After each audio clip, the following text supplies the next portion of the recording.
Good afternoon dear students. हम लोग last दो वीडियो से दो क्लासेस के अंदर से हम लोग यहाँ पे पढ़ रहे हैं काइंड्स ऑफ प्राइस पॉलिसी के प्रकार पढ़ रहे हैं, जिसमें हम लोगों ने कुछ पॉइंट डिस्कस कर चुके हैं और उसी कंटिन्यूजन में मैं आगे नेक्स्ट पॉइंट लेता हूँ जो कल हम लोगों ने पढ़ा था। उसके बाद से आगे की बात करते हैं हम। तो नेक्स्ट पॉइंट है हमारा यहाँ, लास्ट वाला पॉइंट था हमारा यहाँ पे लीडर प्राइसिंग पॉलिसी के बाद में नेक्स्ट टॉपिक है हमारा यहाँ पे स्कीमिंग प्राइसिंग पॉलिसी। हिंदी में इसको बोल सकते हैं हम यहाँ पे मलाई उतारने वाली मूल्य नीति। स्कीमिंग प्राइसिंग पॉलिसी, मलाई उतारने वाली मूल्य नीति। ये किस तरह की पॉलिसी होती है? तो कोई भी मैन्युफैक्चरिंग कंपनी, ट्रेडिंग कंपनीज या इंडस्ट्रीज़ जो होती हैं, वो इंडस्ट्रीज़ अपनी सर्विसेज को और प्रोडक्ट को जब मार्केट में उतारती हैं तो उनकी प्राइजेस वो नॉर्मल प्राइसेस से बहुत ज़्यादा रखती हैं, है ना। बहुत हायर लेवल पे उनकी प्राइजेस होती है।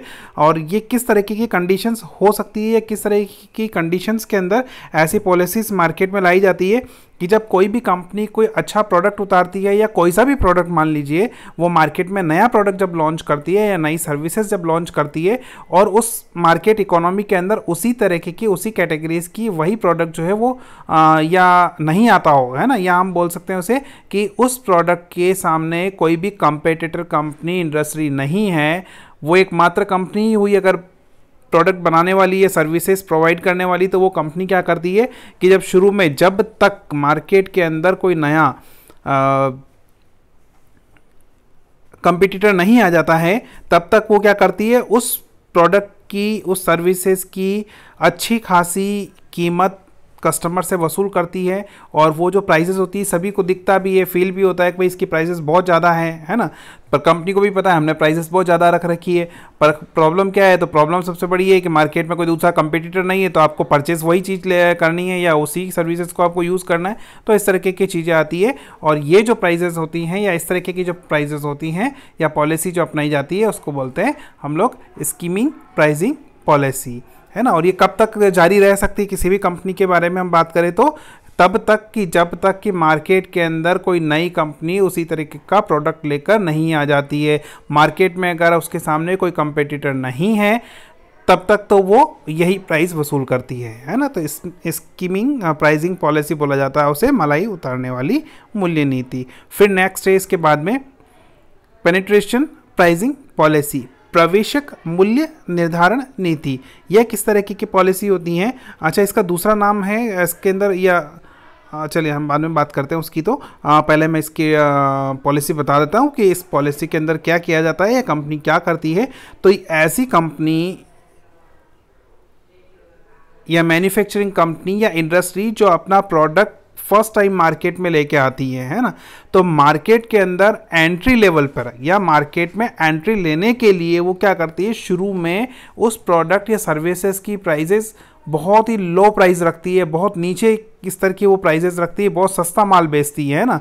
कब तक कि जब तक वो मार्केट में प्रोडक्ट स्टेबल नहीं हो जाए, जब लोग उसको खरीदने लगेंगे, उसका यूज़ करने लगेंगे, उसकी डिमांड आने लगेगी, है ना, और वो प्रोडक्ट बिकने लगेगा और इस तरीके से वो मार्केट में स्टेबल हो जाएगा। फिर क्या करती है? तो कंपनी वो इस तरीके की पॉलिसी को छोड़ के फिर कोई और दूसरी अच्छी पॉलिसीज़ जो हैं प्राइसिंग के रिगार्डिंग वो यूज़ कर लेती है, जिससे कि उसका प्रॉफिट मैक्सिमाइज हो जाए। क्योंकि ये जो पॉलिसी होती है इसमें तो हमेशा ऐसा ही होता है कि वो उसकी जो कॉस्ट होती है प्रोडक्ट सर्विसेज की, उससे भी बहुत कम कॉस्ट के ऊपर या प्राइस के ऊपर कंपनी सेल करती है। तो लॉस मेकिंग ही है अपने आप में ये पॉलिसी। तो कंपनी कुछ टाइम के लिए, जब तक कि वो प्रोडक्ट मार्केट में स्टेबल ना हो जाए, तब तक तो इस तरीके की पॉलिसीज़ का यूज़ करती है। और फिर उसके बाद क्या करती है? तो वो प्राइस को बढ़ा देती है। और इस नीति के अंदर, इस पॉलिसी के अंदर जो प्राइस डिसाइड किए जाते हैं शुरू में, जो कम कॉस्ट से भी कम जो प्राइस होती है हमारी, या सस्ते जो रेट पे जब माल बेचते हैं, तो हम लोग उस कीमत को, उस प्राइस को यहाँ पे बोला जाता है मार्केट के अंदर स्टे आउट प्राइस, है ना। क्लियर? इस प्राइस को क्या बोलते हैं हम लोग? तो इसको बोलते हैं हम लोग स्टे आउट प्राइस बोला जाता है। क्लियर? अब नेक्स्ट की बात करें हम यहाँ पे, तो नेक्स्ट है यहाँ पे साइकोलॉजिकल प्राइसिंग पॉलिसी, मनोवैज्ञानिक मूल्य नीति। इसके अंदर क्या करती है? कोई भी कंपनी या मैन्युफैक्चर कंपनीज या ट्रेडिंग कंपनीज जो होती हैं, वो अपने प्रोडक्ट को और सर्विसेज को मार्केट में सेल करने के लिए एक स्पेशल प्राइस रखती है ना, जो कस्टमर के मनोवैज्ञानिक या मनोविज्ञान को ध्यान में रख के रखी जाती है कि ऐसा ना हो कि उसको जैसे ही वो सेलिंग प्राइस सुने उसकी और उसको लगे कि अरे ये तो बहुत ज़्यादा कीमत का प्रोडक्ट है ना, तो वो क्या करते हैं कि उस कीमत को मैनेज करने के लिए, उस सेलिंग प्राइस को मैनेज करने के लिए वो उसकी कॉस्ट को कम रखते हैं, प्राइस को कम रखते हैं। और जो प्राइस कम रखी जाती है स्पेशल प्राइस होती है, कम तो क्या बोल सकते हैं हम, लेकिन वो स्पेशल प्राइस होती है जिसका मनोवैज्ञानिक प्रभाव क्या होता है, तो कस्टमर को देख के और सुन के यूँ लगता है कि अच्छा ये बहुत ज़्यादा कॉस्टली नहीं है चीज़, है ना। इस तरीके की चीज़ें हैं ना, आप लोगों ने कई बार देखा होगा मार्केट के अंदर। अगर मैं एग्जांपल दूं आपको तो बाटा के जो शूज़ आते हैं स्पेशली, है ना, मैंने जो बाटा के जो शूज़ आते हैं हमारे, वो बाटा के शूज़ की आप प्राइजेस देखिए, है ना, या कभी आप किसी बाटा शोरूम में गए होंगे तो उसका टैग मार्क देखिएगा, मार्क प्राइस जो लिखी रहती है वो लिखी रहती है वहाँ पे 999 या 499, है ना।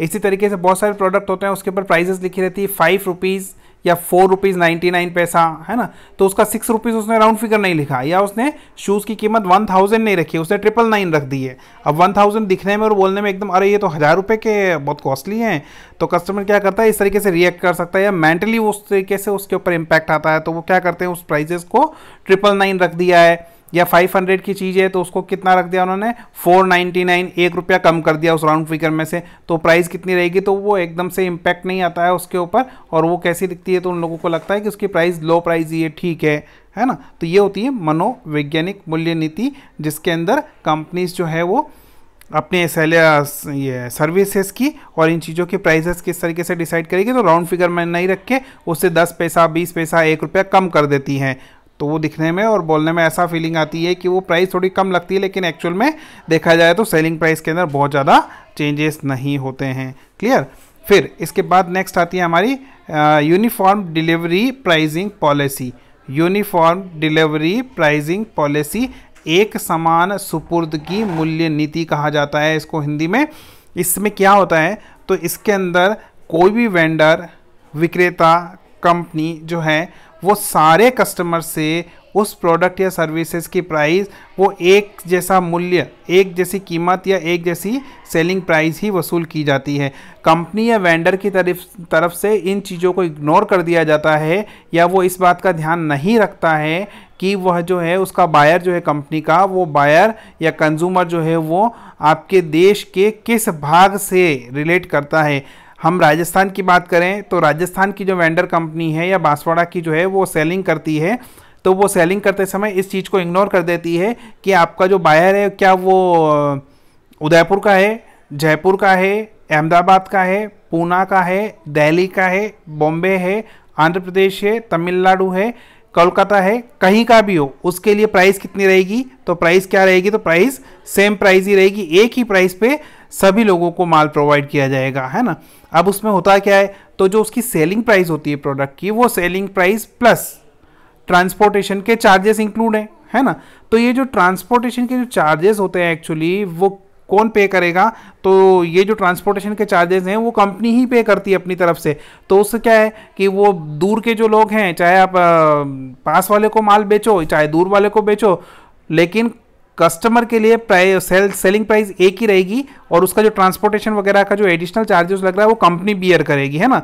तो कंपनी क्या करती है, तो पास वाले को जब माल बेचती है, जिससे बांसवाड़ा से आपने जयपुर उदयपुर माल बेचा तो यहाँ ट्रांसपोर्टेशन कॉस्ट बहुत कम हो जाएगी, लेकिन यही माल आपने चेन्नई वाले को सेल किया है तो वहाँ पे ट्रांसपोर्टेशन कॉस्ट ज़्यादा आ जाएगी। तो एवरेज निकालते हुए उनका प्रॉफिट मार्जिन ऑटोमेटिक मैनेज हो जाता है। पास वाले को जब माल बेचते हैं नियर कस्टमर जो हमारे, वहाँ पे प्रॉफिट मार्जिन ज़्यादा रहेगा, जबकि वो चेन्नई वाले को गुड सेल करेगा तो वहाँ पे कॉस्टिंग ज़्यादा आएगी ट्रांसपोर्टेशन की, तो उसका प्रॉफिट का मार्जिन कम हो जाएगा, लेकिन वो एवरेज प्राइस पे निकाल के उसको इस तरीके से डील करते हैं। तो इस तरीके की जो पॉलिसी होती है वो क्या होती है, एक समान सुपुर्दगी मूल्य नीति, यूनिफॉर्म डिलीवरी प्राइसिंग पॉलिसी कहा जाता है।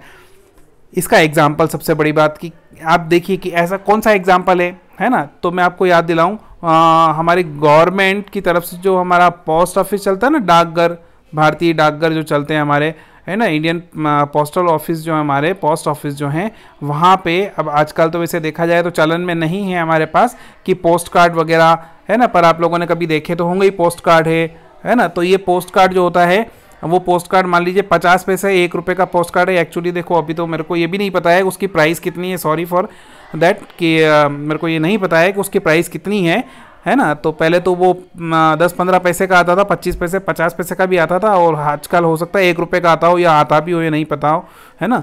तो जो पोस्ट कार्ड आता था हमारा, वो पोस्ट कार्ड की मैं फॉर एग्जांपल बता रहा हूँ मैं कि वो पोस्ट कार्ड की जो प्राइस है मान लीजिए 1 रुपया है ना। तो वो पोस्ट कार्ड जो प्रोडक्ट है डाक विभाग का, हमारा पोस्टल ऑफिस का डिपार्टमेंट की तरफ से आप उसको परचेज़ कीजिए। आपने परचेज़ किया, अब आप उस पोस्ट कार्ड के ऊपर कुछ भी लिखिए, वॉटेवर, है ना, कोई भी शुभकामनाएं आप लिखिए किसी को भी, अपने फ्रेंड सर्कल वगैरह को, पड़ोसी को, हमारे दोस्तों को। तो आप अगर वो पोस्ट कार्ड खरीद के आप पोस्ट करते हैं, अब जब आपने उसको पोस्ट किया उसके ऊपर जो एड्रेस लिखा, मान लीजिए आप बांसवाड़ा के हो और आपने उसके ऊपर एड्रेस लिखा उदयपुर वाले का, तो वो बांसवाड़ा से रवाना होगा पोस्ट कार्ड, और वो सिस्टम के अकॉर्डिंग कहाँ जाएगा, तो जहाँ एड्रेस जो आपने लिखा है वो वहाँ पहुँच जाएगा, है ना, उदयपुर। तो वो 1 रुपये में क्या हुआ, यहाँ से उदयपुर तक का टूर कर लिया उसने। अब मान लीजिए मैं दूसरा एग्जांपल ले और मैं आपको ऐसा बोलता हूँ आप बांसवाड़ा से वो बॉम्बे पोस्ट कार्ड डालना है, तो उसकी प्राइस कितनी होगी, तब भी प्राइस कितनी रहेगी, 1 रुपया ही रहेगी, है ना। चाहे आप नज़दीक वाली सिटी शहर में आप उस पोस्ट कार्ड को भेजो, चाहे वो 1000 किलोमीटर दूर वाले शहर के अंदर पोस्ट कार्ड को भेजो, उसकी प्राइस कितनी रहेगी, वही 1 रुपया रहेगी। तो पोस्टल के ये जो एग्जांपल हम जिसकी बात कर रहे हैं यहाँ पे भारतीय डाक विभाग की, तो ये इसके किस तरीके के प्रोडक्ट है, तो ये प्रोडक्ट कैसे हैं, तो वो इस तरीके की पॉलिसीज़ को यूज़ करते हैं जहाँ पे यूनिफॉर्म डिलीवरी प्राइसिंग पॉलिसी में आता है ये कि आप उस प्रोडक्ट की डिलीवरी कहीं पे भी करो, प्राइस कितनी रहेगी, तो प्राइस उसकी सेम रहेगी, प्राइसेस के अंदर कोई भी चेंजेस नहीं होगा, है ना। तो ये पॉइंट्स अभी जो हम लोगों ने कुछ डिस्कस किए हैं। फिर नेक्स्ट आता है हमारे पास में जोनल डिलीवरी प्राइसिंग पॉलिसी, क्षेत्रीय सुपुर्दगी मूल्य नीति। इस पॉइंट को हम लोग हमारे नेक्स्ट वीडियो के अंदर डिस्कस करते हैं। अभी तक के लिए हम लोग इतना ही। Thank you.